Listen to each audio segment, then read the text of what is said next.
Good afternoon. Welcome to this week's What Comes Next Live.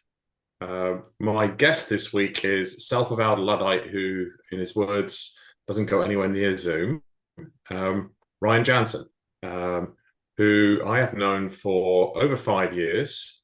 When I came to him through a referral, I would imagine every single person who comes to him is referred by a happy client, with a really bad Achilles tendon. And more interesting than that, and that's interesting enough because they take a long time to heal, was that I had a torn muscle on my calf. And I wrote a blog about Ryan about 2 years later when he'd been treating me for every, I don't know, couple of months. And I realized that he had worked out everything he needed to do with me within 10 seconds of me walking into his studio, but also realized that you had to pace it at the pace of the client and the client's body and the client's understanding.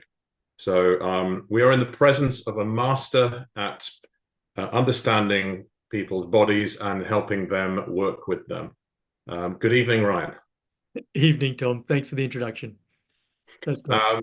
Perhaps just tell us a little bit about yourself, the background, and you're a Feldenkrais practitioner, so you can move towards how you got there and what that is. Yeah. From the accent, I was born in Western Australia and was absolutely sports mad. And unfortunately spent more time on the injury list rather than playing sport. I mean, I was addicted to Australian rules football and spent more time having physiotherapy than playing as things got more serious. And eventually, I mean, I also had this way of playing and being and competing that was probably very Australian in that win at all costs. So I Hmm. pushed myself too hard. I played through injuries. There was always something going on. And then I would do various things and just play through it until that became too much. And then I broke. So kind of at a youngish age, like it would have been 18, any dreams of going further were over really. Hmm. And I mean, I can say like I had stress fractures in my back, and that really stopped me in conjunction with a recent knee operation that really stopped me in my tracks. Hmm. And I tried, like I had access to wonderful physiotherapy, so I was doing that. I was super diligent, so probably doing that too, or definitely doing that too diligently. And I couldn't resolve my problem. Hmm. And by this stage, I'd finished playing those sports and pursued studying physiotherapy and became a physiotherapist and still couldn't resolve my problems. Um, People wouldn't really have known I was able-bodied, but I couldn't move the way I wanted to. Right. And I pursued Pilates and made myself super strong and was, enjoying looking at my abdominals in the mirror. Did that quite a lot for a few years. And people kept saying, Ryan, you've got to try this Feldenkrais. You've got to try Feldenkrais. And I was like, what is that? What's that funny name? And I somehow, like most people do, because it's a rather strange name, I Hmm. resisted, I resisted, I resisted until I didn't. Hmm.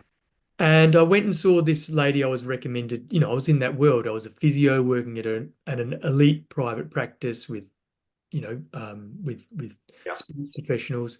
And I saw this lady, and it's still the strongest experience of my life, which Hmm.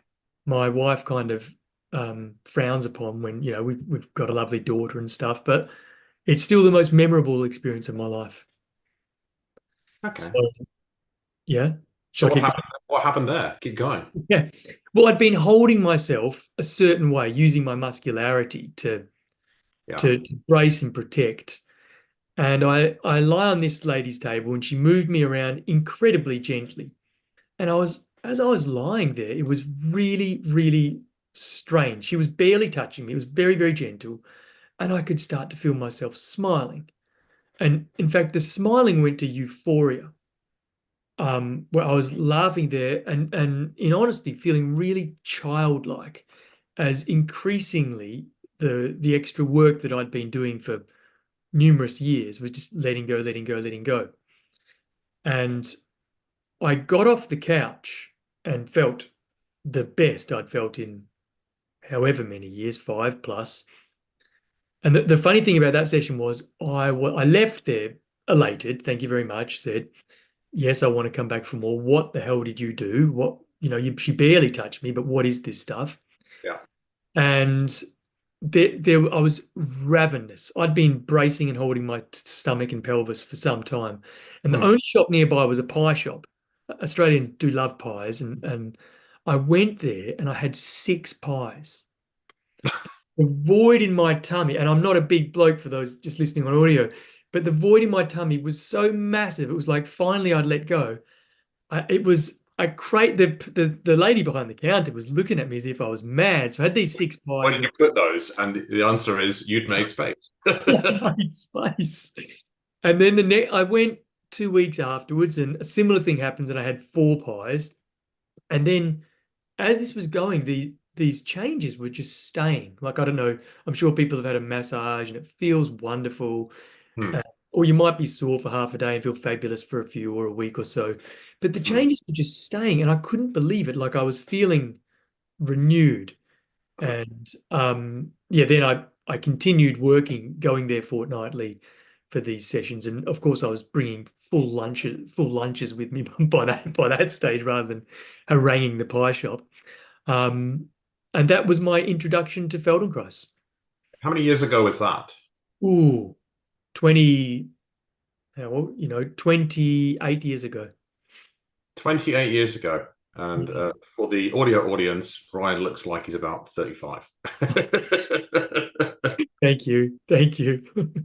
um, and how long had you been doing physiotherapy at that point?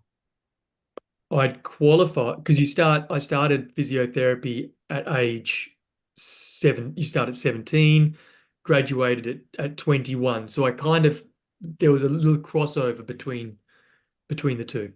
Okay, so you weren't doing you'd been quite successful getting into elite physio practice, but you'd not been doing physiotherapy that long.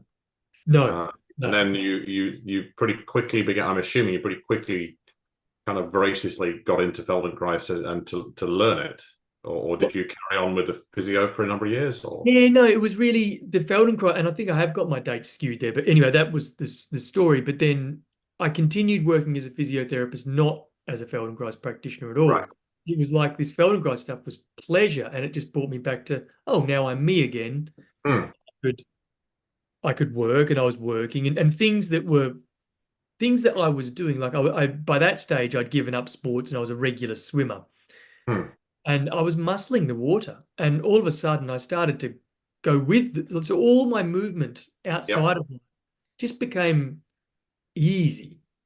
Um, Yeah, yeah. I mean, I'm not a swimmer, but two of my sons were elite swimmers, um, and you spend thousands of hours as I'm an official in swimming and watching it, and they watch it, and you get a sense for how whether people. There's a phrase they use, catching the water, yeah, right? And if they've got that flow, they're not muscling it at all.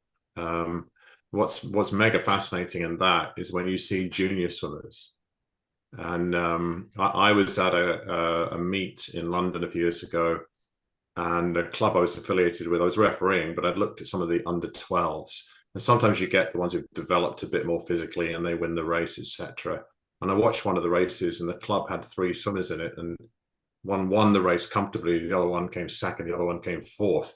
And I walked up to the coach after the race and went, "Wow." Yeah. And I said, "Wow, that swimmer's going far." And she said, "You don't mean the winner, do you?" I went, "No, the one who came fourth." And she says, "Exactly." We just looked at each other, right? Because we could tell there was oh, something about the way they were with the water. mm, So it's an interesting parallel you're making for yourself, that once you, I guess, freed up things, and the thing you said at the beginning was I can't catch your exact words, but something along the lines of just how it was about how you were moving or how you were holding yourself, mm, which was affecting your movement. So you were using your muscles to, whether it was your lower back or something, or wherever the pain was, just holding with your pelvis and your stomach muscles. Wow, that's quite a story. stuff that most people, a lot of people have out there. You have an injury, and then our muscles are fabulous. They protect, they guard and protect us, and then that just becomes habit, and Hmm. it might not hurt anymore, but you still you carry the legacy of that event Hmm. as we age. Yeah, and So, it blind spots. I mean, I think that the thing for me is my fascination is with leadership and people who take, particularly when going, I have a language of going from good to great to elite. And when people, to be good, you have to really learn a lot of skills and be really conscious around it. To be great, you need to know which skills to pick out of the toolkit to assert, quite quickly. And to be elite, you're not even thinking about the skills. They become automatic and you're operating at a slightly different level. Um, and you're not having to consciously go. I'm just trying to imagine. You can use, if you wish, you can use this, story of me as a client if you want. But I was so I from my perspective always pretty athletic. But I think when I'm 58 now. When I walked into your place, I just turned 53. I had a really quite nasty Achilles issue, um, and I just hobbled in. I just hobbled in. Um, my Um, guess is that you went, okay, this guy's 50 plus. He's always been felt he could move quite well, but oh my word, look at the different things that are going on there. I mean, you had, because you've played lots of sports and been active, you came with your set of Yeah, injuries that are exactly. numerous that we don't need to go through, but they add up and they add up and they add up. So Yeah, for you, and you said something funny about like I knew what was going on with you in a moment, but in some ways I watched the way you walk, yeah, and I don't yeah, know you, so I'm just comparing you to the hordes, yeah. and then interestingly the way that you sat down. Okay. And then interestingly, the way that you took off your shoes. Now you go and see a normal medical practitioner and you know, they'll do an examination. And Yeah, then in some parts that's performing. Now I'm giving the game up now because I don't really care about that examination. Like the way that you put your shoes on that day, I still remember. The way okay. that the way that Yeah, you sat down in the chair, you didn't sit, you fell actually. I mean, of right. course, no, because you didn't have the support from your leg and your leg hurt. So there's all these little Yeah, signs that you show that everyone that comes to see me shows me, and then it's like, okay, you keep that, or I keep that in yeah. my locker of ideas about where this session might go, and um yeah, that's part of it. Watching the person when they don't think they're being watched. Right. Yes. And the sort of English nursery rhyme type thing is the knee bone's connected to the thigh bone. And so my experience as a patient or client, or whatever, is that it's about movement and it's about connecting the different parts of you that move.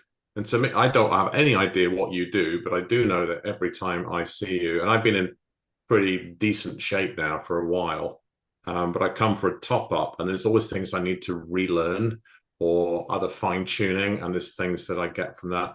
And I walk out of yours, and living in London, and you practice in central London. There's always a lot of walking in London, and I just bounce down the street, and then I have to remember. And what I also know is that I'm so conscious of how I move that sometimes I over remember and I exaggerate, and I'll come back 2 or 3 months later and you go, right, let's just correct that one. You said some interesting words. Relearn's the key word Hmm. because we humans we have to have an apprenticeship in learning how to move. Like most animals come out and if you see a giraffe, most giraffes have the same kind of means, but we Hmm. spend a year or so learning how to work, such as the dedication of our brains to vision and cognition. So all those little acts of crawling and rolling, they're all important steps about how we learn how to then support our head, support our telereceptors. So how did I go off on that one? Um, Relearning is where you were yeah, going. so and then as a child we don't have to sit at a desk for 8 hours a day. We get to run and play and explore and use ourselves the way we want to use ourselves without caring about how we look or whatever. And how can we move like that again? That's like those things can be relearned. Hmm. The Fascinating. the the the challenging thing for the average thinker is, or most of us think that we have to work hard to achieve. It's the ethos. It's certainly, Right. work hard to get results. Uh-huh. And in learning movement, well, yeah, you can train hard, you can get fit, all that stuff. You want to make your muscles strong, cool. But in relearning movement, if you Hmm. work hard, as soon as you effort, you'll use your habit. Habits are brilliant. They're useful. They will at one stage really useful for you. But as soon as you Hmm. effort, your go-to is to use the habit. So in relearning movement to become better at something, actually, you have to go slower. You have to try less. And that, for me, in my thinking, because I was brought up to just work harder, come on, play harder. That for me was the biggest shift that still for most people is like, no, it's another language. Don't do that. You got to work harder. That's huge. That's the way you've expressed that is massive. When I've got this, when we finish talking live, I'll be listening back to that piece of the recording. What occurs to me is something I learned from a fellow Western Australian. Ooh. It's a guy called Stephen Roth, who's the executive director of Scottish Ballet. So he's not a dancer; he was a musician, but he's not the artistic director, but he is involved with the ballet. And he took me Mm. around their incredible headquarters in Glasgow, and I saw the equipment that the dancers train with.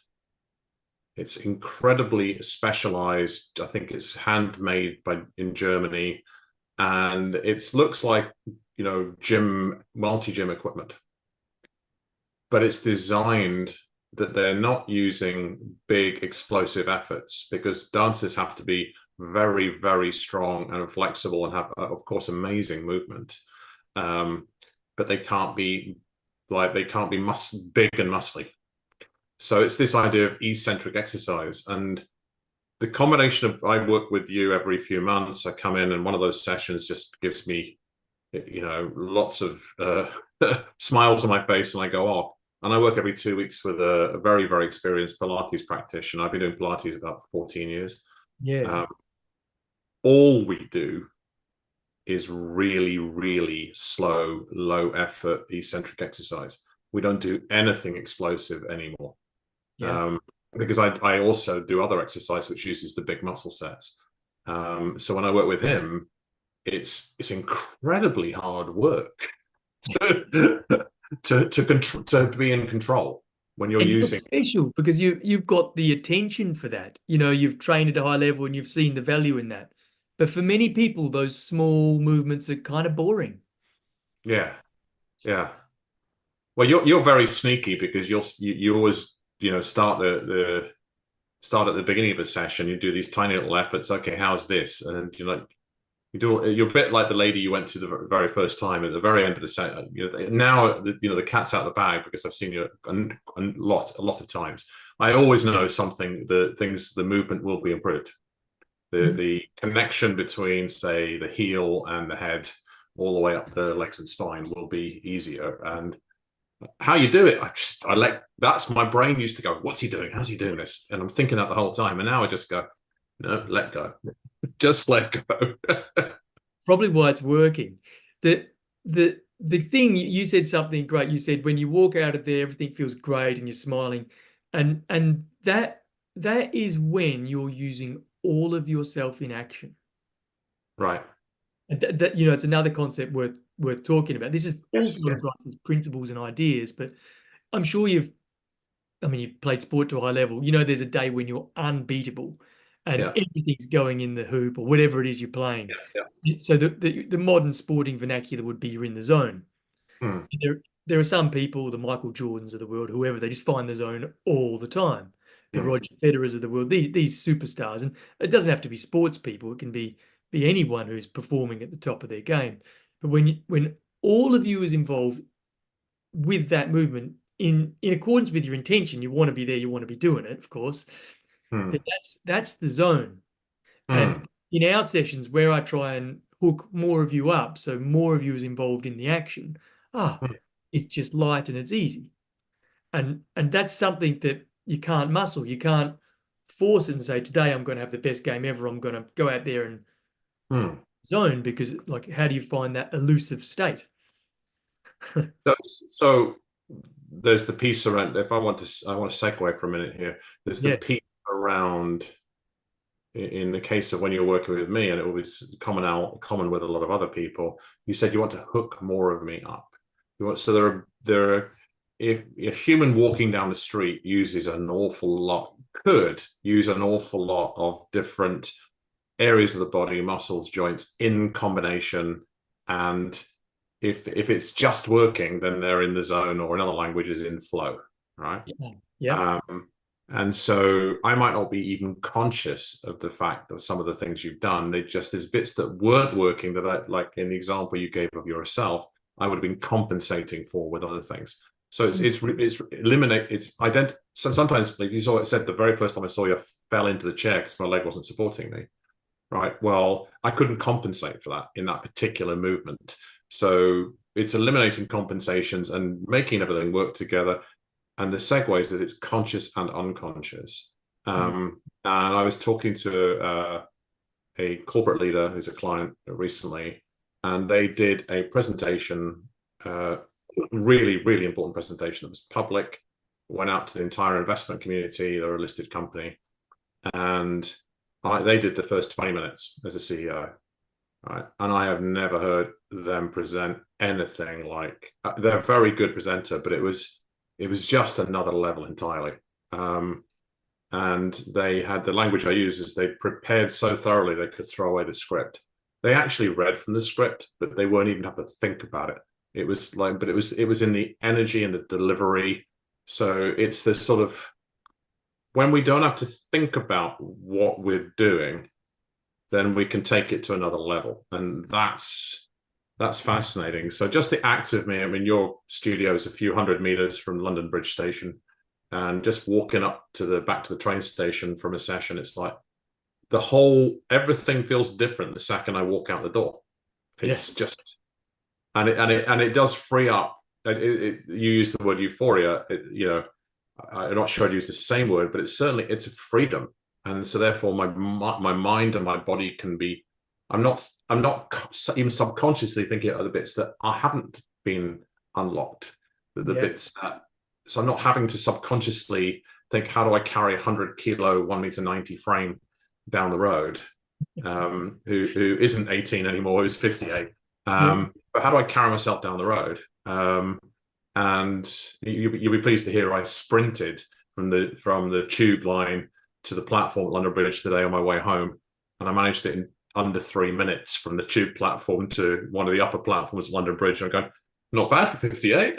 And I went, when I first met Ryan 5 years ago, I literally was hobbling down the street and it took about a year before I could even walk properly with all of that, because the Achilles was terrible. But what you didn't do was put infrared and acupuncture and everything like this. You just figured once we fix the movement, it will fix itself.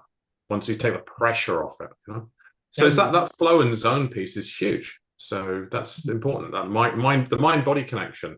And I imagine from little things you said over the years I've picked up, that's an awful lot of what you did, because the learning process to be a Feldenkrais practitioner is many years and quite intense, right? And it's a 4 year training program, and hmm, it's so contrary to, so in physiotherapy, you learn the anatomy, you learn the physiology, you learn the neurology.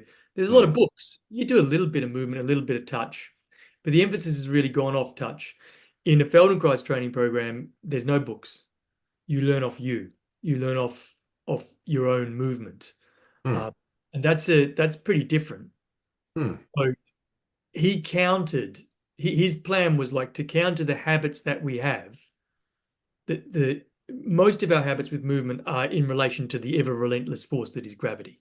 So to change for example, a golf swing within a golf swing, or to change the way that one bends over to do the dishes because their back hurts in that functional position is challenging, because our habits are strong. Our habit about where our weight is in our feet, where our head is, things we don't think about and shouldn't have to think about. We should just be thinking about whatever we want to think about. So most Feldenkrais sessions like we've had, it's always like, okay, there might be a functional thing we look at, but then lay down, because it's so much easier to invite change without that gravitational response. Yeah. And then the second thing is there's a whole bunch of when I work with you, Tom, I usually use touch and give you some movements to Yeah. do. And the movements are always, they're not things that you've done before. They're always like, what, it could be quite a ridiculous movement, but the Mm. one thing I know is you haven't done the movement before. Yeah. Yeah. Yeah. If Yeah. you haven't done the movement before and you're generally not in standing, then I've got a better, and you go slow, then I've got a better chance of inviting a new habit. That's the tactic. And that word inviting change, that phrase inviting change is very important, right? That's You it goes can't. back to the small, not big not muscling it, as you said. Yeah. Mm, There are, I said when we started that I have an eclectic uh, range of alumni who've been on this podcast. And while I love business, so I often work with mostly I work with business leaders. mm, My passion is the how humans get the most out of themselves in service of others. And you know, there is so many nuggets in listening to you talk for or was drawing these stories out from relearning to inviting change to getting in the zone. They're just parallels to the mind, not just the body. yeah. Because yeah, the number of times people are always, I mean, when I'm coaching, the parallel for me is when I'm coaching people. After it didn't happen immediately, but after maybe a couple of years, I get to the point where I consciously don't think about the next question I'm going to ask. Mm, I've got past the point of here are 10 questions I'm going to ask this client because I'm a coach and here's the process to what are they? Have to have a note, beginning a note and set of notes in front of me. What are the coaching questions? I know the coaching questions, but I'm going to ask the coaching questions to pops into my brain while they're talking. There's another coaching question I can ask and go, no, that's not. I'm going to wipe that from the front of my mind. And then when my mind is completely clear, sometimes not sometimes, that's when the right question comes up. yeah. And I do not think about it. It just comes straight out my mouth. And that's where the question comes from.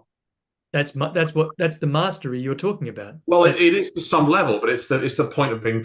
That's my equivalent what my experience has been as somebody who's done the old 10,000 hours Malcolm Gladwell plus of coaching. It's like that's what I find works the best. Just like there's a point at which you just ask a question, which and even in my brain sometimes I'm going, "What the hell question are you just asking?" And there's a fascinating thing is like a lot of those movements you will get me do, and I might sound like I'm being a bit specific at myself, but I imagine it's very similar for a lot of your clients. They're not, gravity is out of the picture because you tend to be lying flat, Yeah. and you'll get me to do these movements. And it's like you're right. I'm going, what is he getting me to do? And the other thing is they're not scary, big, muscly movements. There's no nervousness in them. They're just like, okay, that's different. And then I normally go. You send me a note later by email, and I'll go home and I'll do that. Probably like most people, not as diligently as you said, do it X number of times, X number of times a day. Oh my God, I'm just saying this out loud, and I'm realizing you know exactly how many that people should do. So you tell them to do about 3 or 4 times as much because you know the average patient never does it. Damn, damn! I've just realized that. The ideal is, though, in seriously, the ideal is they only do it when they want to do it. Yeah. And then, Okay. and then they're in the place where they actually want to do it and it's likely to hold. That's the ideal. But people tend to need structure just because we're used to being educated that way. But the ideal for you is go, no, I don't feel like doing it today. And tomorrow you go, yeah, I really fancy it. That even if that was like twice a week, that would be your ideal. So that's where the phrase resistance comes in, which is a phrase psychologists use quite a lot too, right? So what you resist persists. So it's like inviting change. Yeah. Okay. Sorry, I'm now like getting really energized about this. I could talk to you for hours, but I won't. I like to keep these podcasts around half an hour, and I really do appreciate you coming on. This will be different. It'll be what a lot of people have not been used to hearing from other guests. And as I expected, it will be really valuable listening for people. There'll be lots of things they can apply.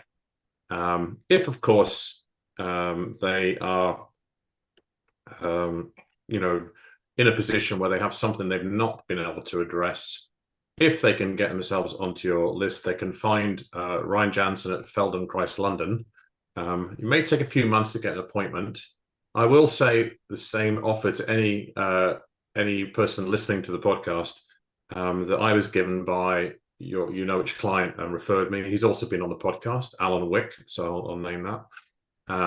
Alan said to me, Ryan is expensive and he's worth a multiple of what you'll pay him. And if you don't find it's worth a multiple of what you're paying him, I will refund you what it cost you. And so I have now, this, I've actually done this for more than one person I've sent to you. Nobody comes back for a refund. So there you go. There's a very strong referral. But Thank you. Thank you. I will leave you. I always like to leave the guest with a sort of some closing words for words of nuggets, wisdom, whatever. Well, how would you like to just close us out, right? Oh, if this is curious, try to look up Feldenkrais and do an ATM lesson. It's called an awareness through movement lesson. You can download any one of them online from numerous sources, or you could do one from his book. And when you do it, don't treat it like exercise. Treat it like you do not care about the outcome, and see what happens. Maybe you'll get hooked. Okay, awareness through movement. Look up Feldenkrais, Feldenkrais, and yeah, do it like it doesn't matter, and you'll get. That's it. Brilliant. Thank you, Ryan. Really Thanks very appreciate it. much.